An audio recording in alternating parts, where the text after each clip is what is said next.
Okay, we just did our final rhubarb harvest of the season. It's mid-July.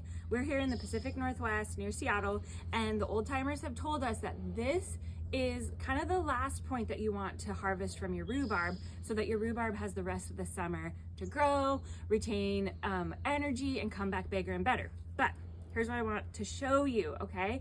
Because when you go to harvest your rhubarb, which we posted another video on like how to harvest it, here's all of these big, beautiful stems. I mean, look at how gorgeous they are.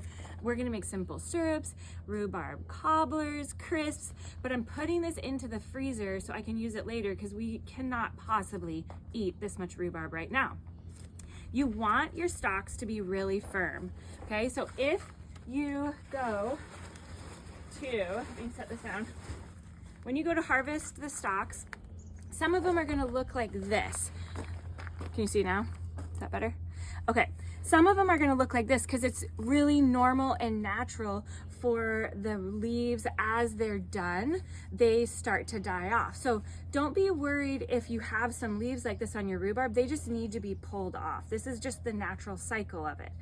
But sometimes they're not this color, but they feel kind of squishy. Okay, can you hear that? Maybe, I don't know if you can hear it. But see how I can like squeeze on it? Whereas like the really firm stalk, you can't squeeze on it.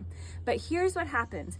If any part of the stalk starts to feel like that, it essentially has started to break down and now there's like little air pockets in it. So let me show you what it looks like. Okay, see all those little air pockets in there? This means you don't want to eat it.